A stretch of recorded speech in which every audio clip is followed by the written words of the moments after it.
이 주간은 창립 기념 주간으로서 특별히 우리 기독 청년들의 각성과 단결을 촉구하게 됩니다. 오늘 아침에 읽은 하나님의 말씀은 한 청년이 예수님께 나와서 대담한 사실을 기록하였습니다. 이 청년은 그 질문한 내용으로 보아서 평범한 청년이 아닙니다. 선생님이여, 내가 무슨 선한 일을 하여야 영생을 얻으리까? 영생의 문제를 물은 것입니다. 예수님께서 대답하시기를 내가 계명을 알지 아니하느냐? 그는 다시 묻기를 어느 계명 드립니까? 예수님께서 다시 말씀하시기를 살인하지 말라, 간음하지 말라, 도둑질하지 말라, 거짓 증거하지 말라, 내 부모를 공경하라, 내 이웃을 내 몸과 같이 사랑하라. 이 모든 계명을 지키면 생명을 얻을 수 있으리라고 말씀하였습니다. 이 말을 들으니 청년 얼른 대답하는 말이 주여, 제가 이 모든 계명들은 어렸을 적부터 지키었는데 아직도 무슨 부족한 것이 있습니까? 아마 이 청년이 자기 생각으로서는 양심적으로 이 계명을 잘 지킨 줄 생각합니다. 이것을 보아도 보통으로 우리가 판단할 때에 매우 좋은 청년이 올시다. 그때 예수님께서 하시는 말씀이 내가 만일 온전하고자 할진된 내 있는 재산을 팔아서 가난한 사람들을 나누어 주고 또 너는 와서 나를 좇으라. 이 말씀을 할 때에 여기 기록한 대로 이 청년은 재물이 많음으로 근심하면서 돌아간 것입니다. 이 청년은 생각도 좋고 뜻도 좋습니다. 그러나 결단력이 부족하였습니다. 주후 4세기에 애굽의 한 청년이 이 성경 말씀을 듣다가 예수님께서 마지막으로 이 청년에게 하신 그 말씀은 꼭 자기에게 주신 말씀으로 생각이 되었습니다. 이 청년은 아버지에게 상당한 재산의 유산을 받고 자기 가족은 자기 손아래 누이 동생 하나밖에 없었습니다. 이 청년은 이 성경 말씀을 들을 때 나는 꼭 문자 그대로 예수님 이 부자 청년에게 하신 그대로 순종하기로 결심을 하였습니다.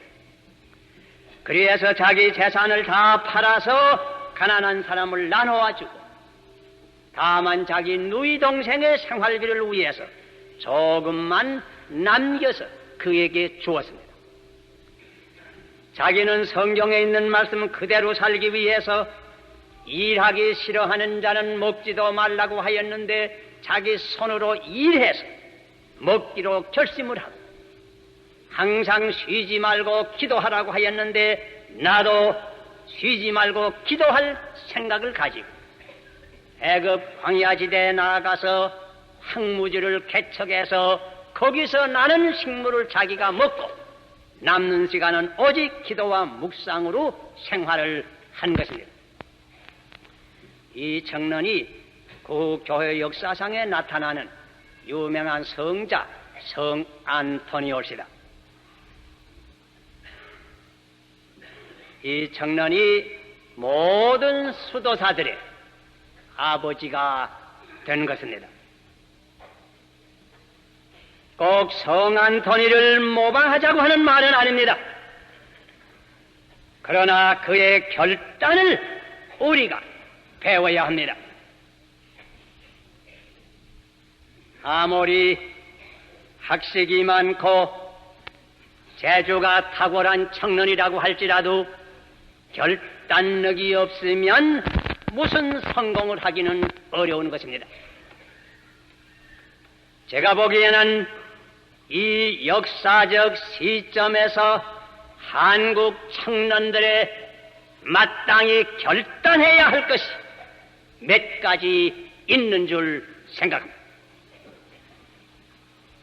첫째는 신앙의 결단이 옳시다. 이따금 교회에 출석은 하지만은 신앙의 결단이 없이 출입하는 청년들도 적지 않은 것 같습니다.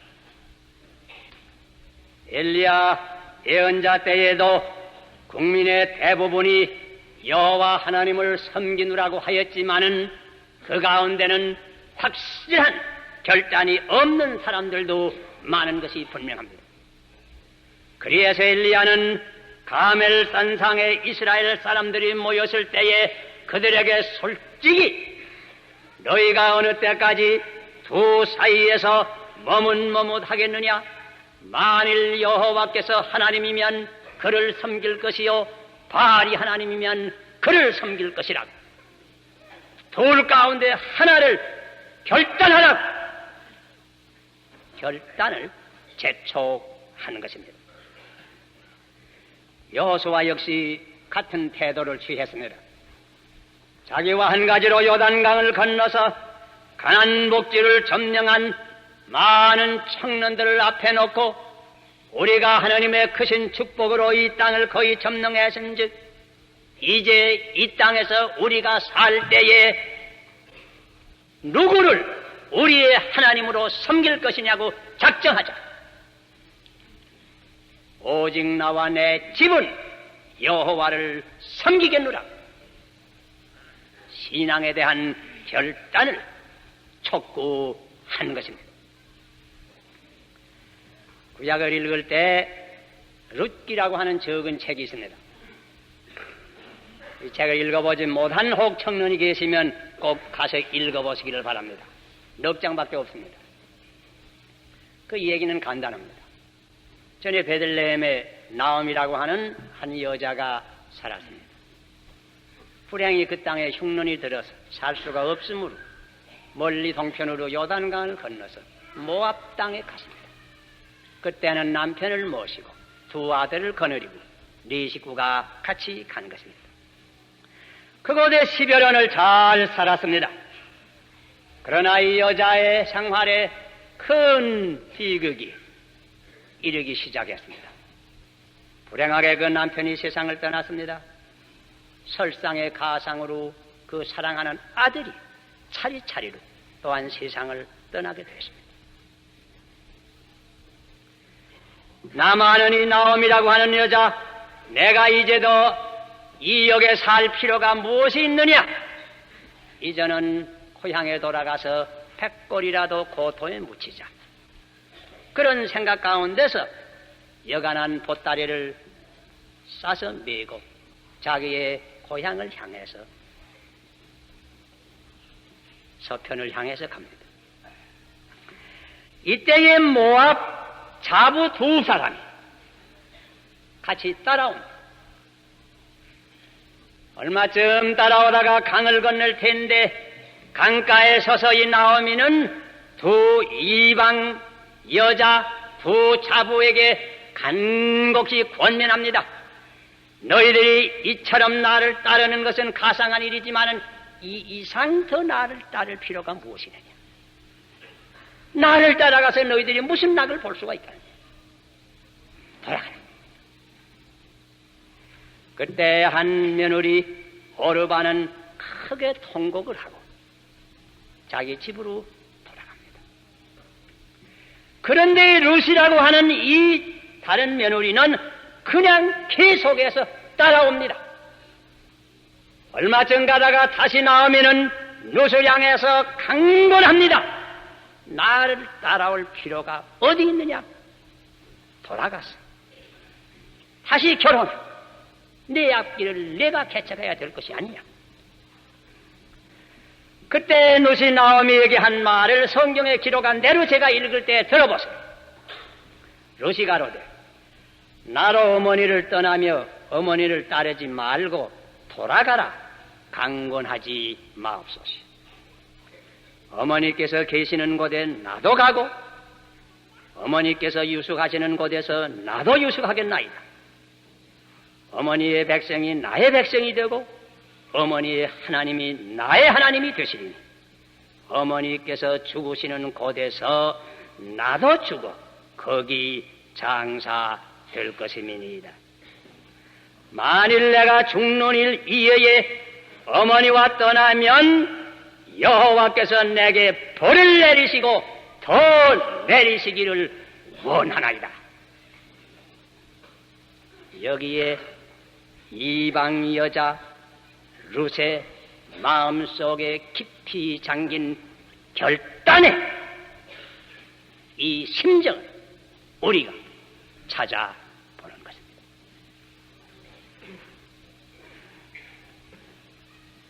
신앙의 세계에 중립은 없습니다. 하나님 편이면 하나님 편, 바알의 편이면 바알의 편. 그러시도면 그러시도, 벨리알이면 벨리알. 천국의 백성이면 천국의 백성, 악마의 세계에 속하면 그 나라 백성 될 것뿐이에요. 중립은 없습니다. 이 두 갈래길에 있어서 신앙의 단호한 결단 필요합니다. 예수님께서 이적을 많이 행하시고 떡을 나누어 먹이고 할 때 수많은 군중이 예수를 따랐습니다.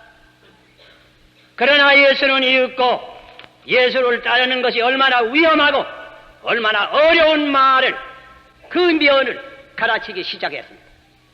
많은 사람이 예수를 떠납니다. 그때 예수님께서 제자들을 향해서 고요히 하시는 말씀이 너희도 가려느냐, 너희도 가려느냐. 이때 베드로가 대답하는 말이 주여 영생의 말씀이 계시니 우리가 누게로 가오리까? 우리가 주는 하나님의 거룩하신 자이신 줄 믿고 알았사옵나이다. 여기에 사도 베드로의 신앙의 결단을 찾아볼 수 있습니다. 이것이 필요합니다. 모세가 한 번은 많은 이스라엘 사람을 향해서 하는 말이 무릇 여호와께 속한 자는 다 내게로 나오너라. 우리가 과연 여호와께 속했습니까? 이것이 분명합니까?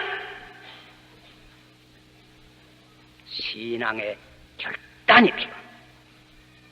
나는 분명히 알아야 돼. 둘째는 이 역사적 시점에 있어서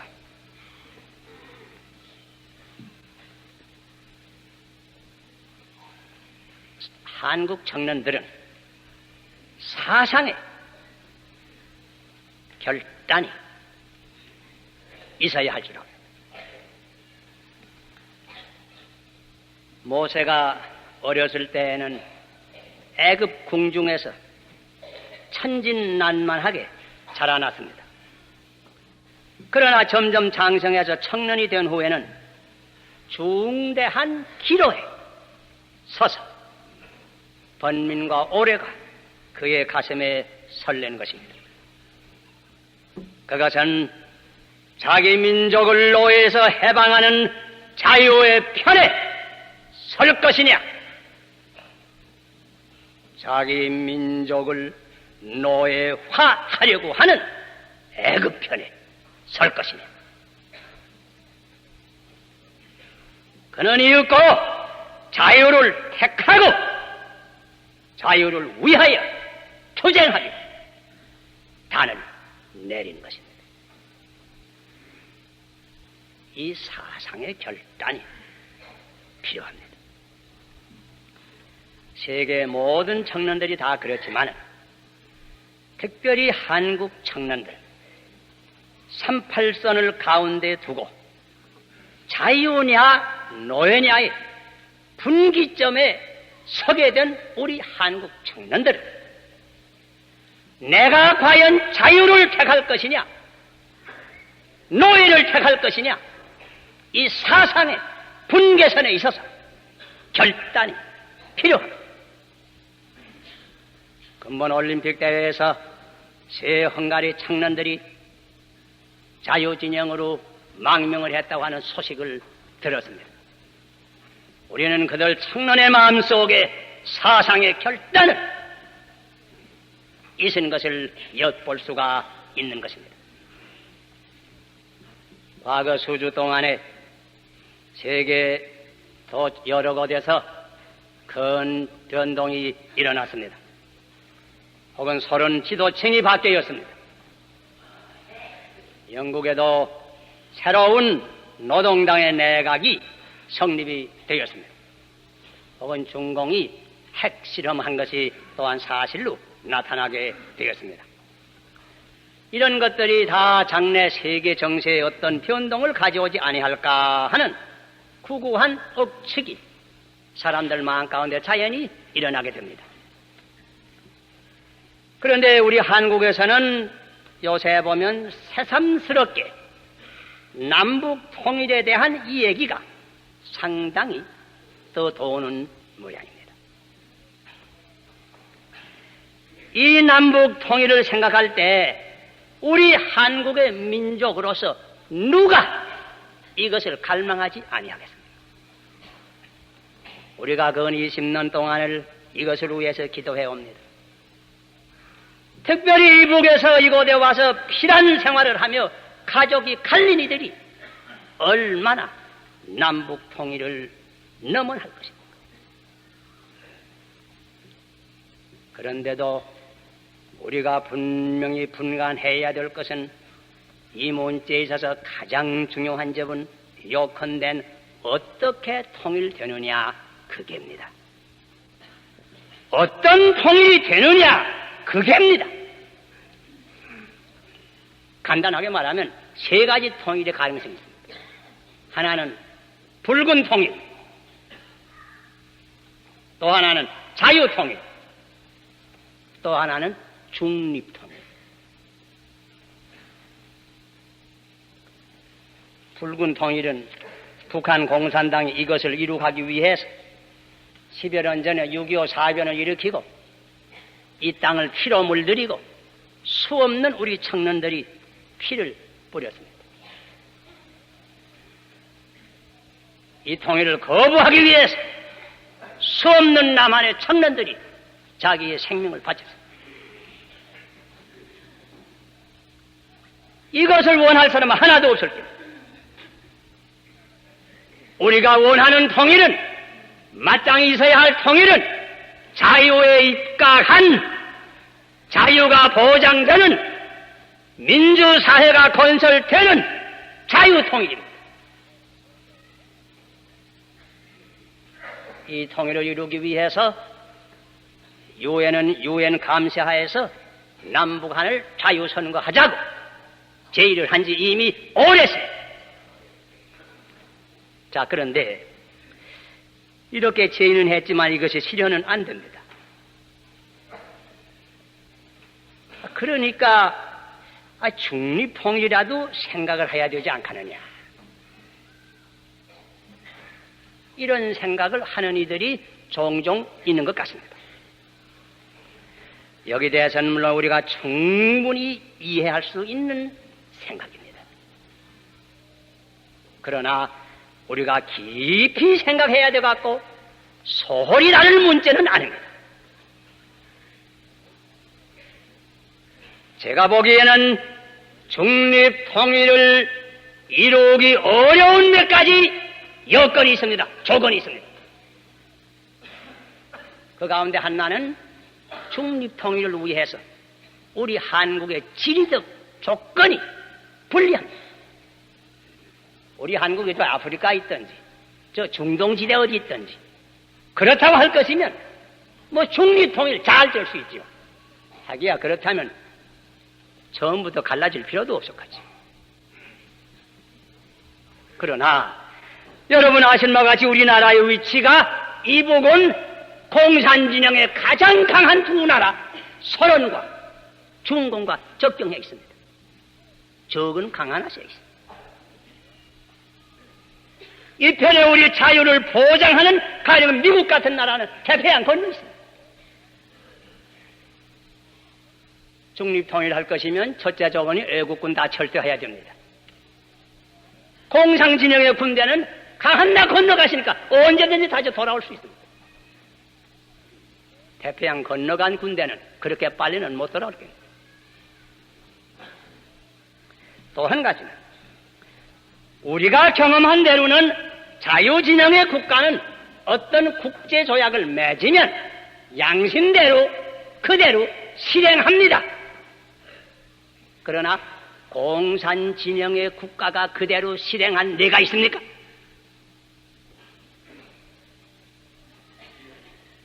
조약은 맺어놓았지만은 항상 암암리의 침투 작전은 계속합니다. 월남의 사태를 보세요. 또 언제든지 자기에게 유익하가시면 조약 헌신짝처럼 내버리는 사람.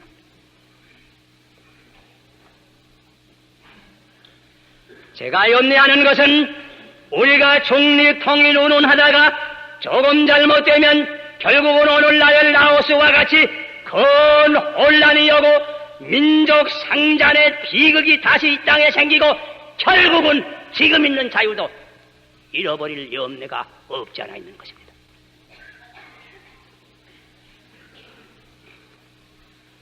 아무게 되든 통일은 되어야 한다 하는 이런 말을 우리가 신문지상에도 혹 읽고 듣기도 합니다. 그 간절한 통일을 염원하는 면에서 우리가 그 말을 이해할 수 있습니다. 그러나 이와 같은 사고 방식처럼 위험한 생각이 없습니다. 아무게 되든 통일은 돼야 한다. 그러면 공산 통일, 붉은 통일이 돼도 통일은 돼야 한다 그 말입니까? 자유의 보장이 없는 통일은 우리에게 있어서는 죽는 통일입니다. 우리가 이 점을 분명히 알고 통일의 방안을 연구해야 될 것입니다. 내가 과연 자유의 편에 서느냐? 그렇지 않느냐?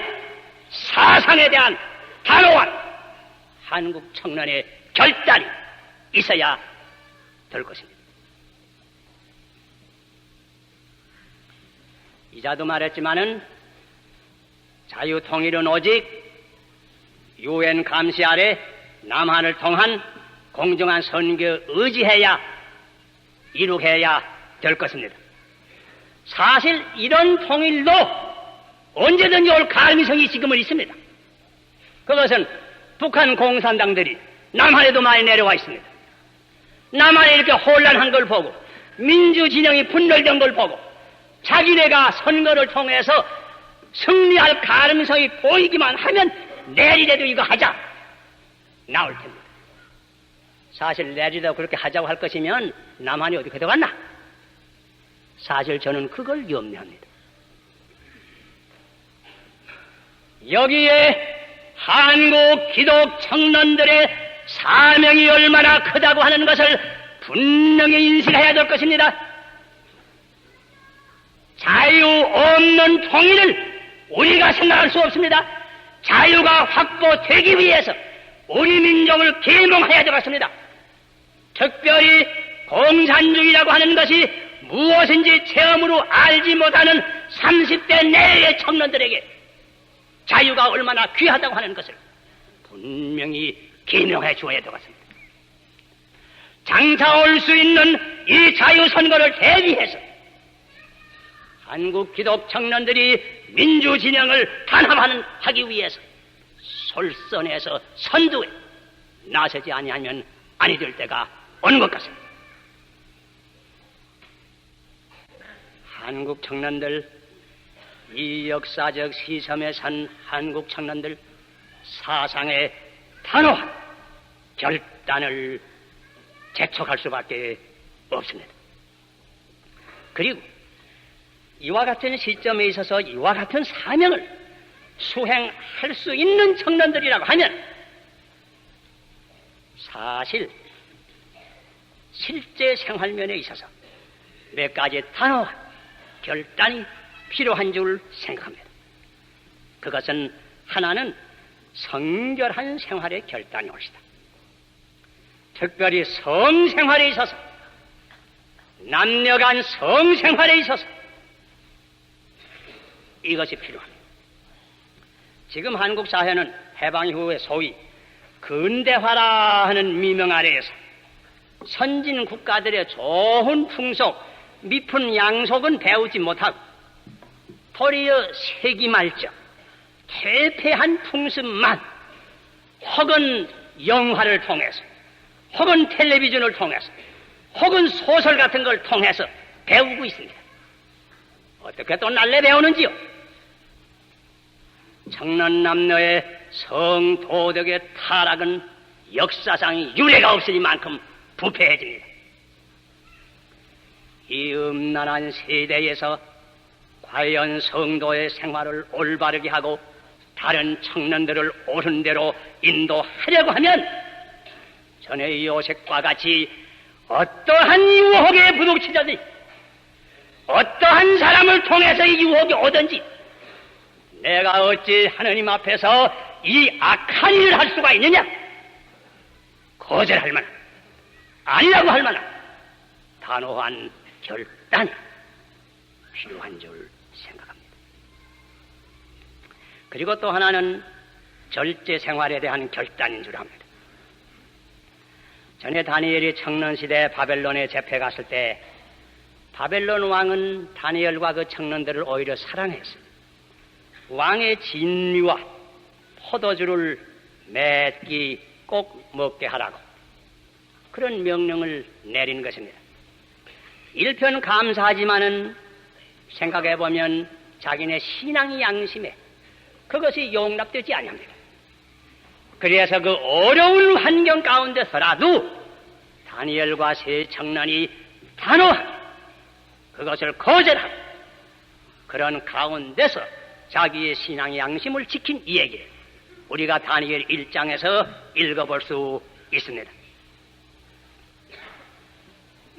오늘날 한국 실정에 있어서 신앙적 견지에서는 말할 것도 없고 경제적 견지에서, 도덕적 견지에서, 사회적 견지에서, 가정의 순결을 보존하는 견지에서 어떠한 견지에서 보든지 주초라고 하는 것은 백해의 무일입니다. 100번 해롭고 이한 게 하나도 없습니다.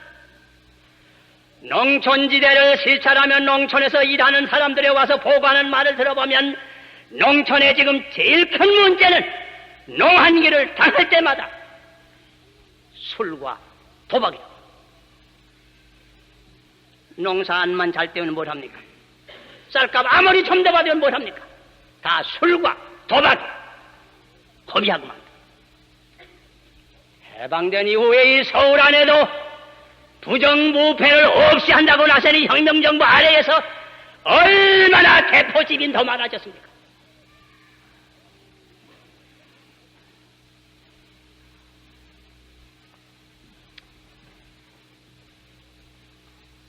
기독 청년들의 권리를 요구하는 사회입니다. 나부터 먼저 이 점에 단호한 각오가 있어야 될 줄 생각합니다. 그리고 또 하나는 진실한 생활의 결단입니다.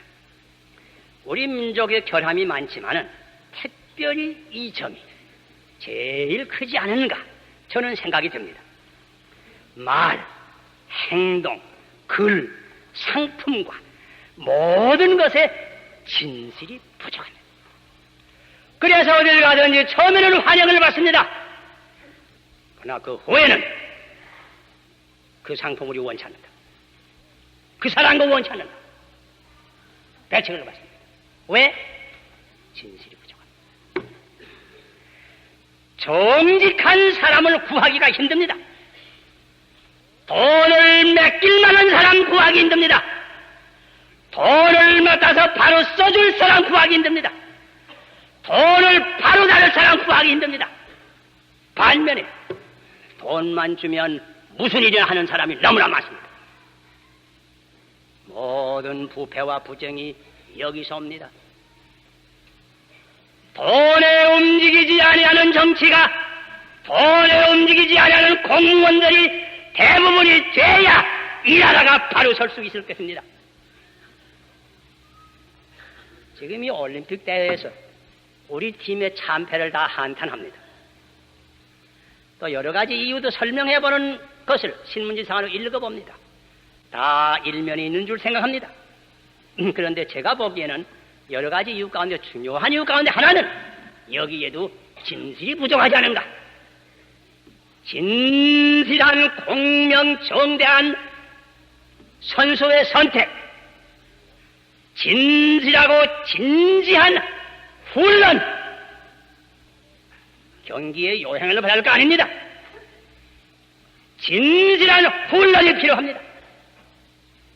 진실하고 건실한 관리, 모든 거 운영하는 진실이 부족하잖아.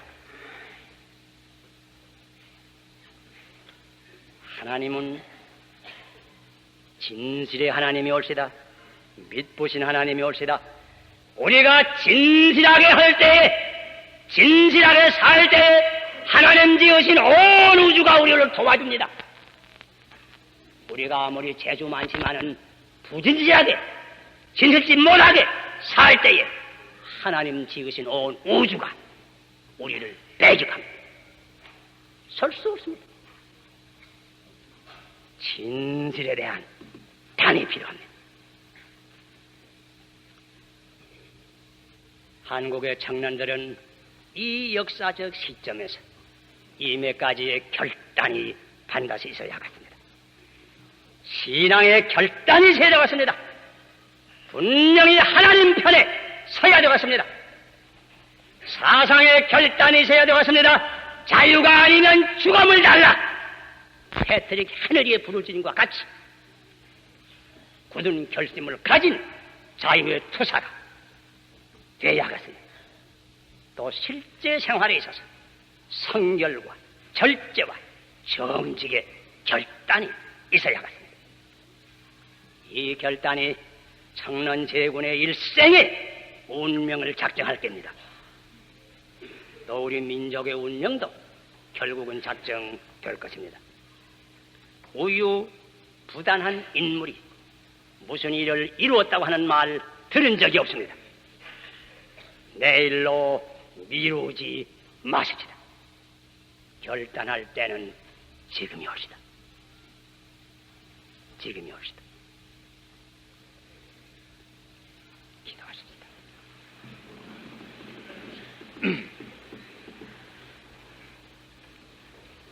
천지의 대주제, 살아계신 우리 하나님 아버지세요. 이 시간, 이 역사적 시점에 산 우리 한국 청년들에게 주신 말씀을 저희들이 들었습니다. 여기 앉은 청년 남녀들, 단호한 결단이 있는 청년들이 되게 하여 주시옵소서. 그 신앙에 있어서, 그 사상에 있어서, 그 생활에 있어서 단호한 결단을 내리고 튼튼히 설 수 있는 청년들이 되게 하여 주시옵소서.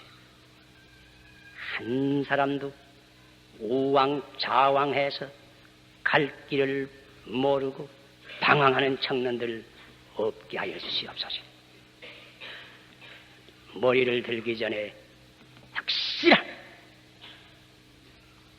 결단을 내리며 하느님의 축복을 받는 축복의 청년들이 되게 하여 주시옵소서.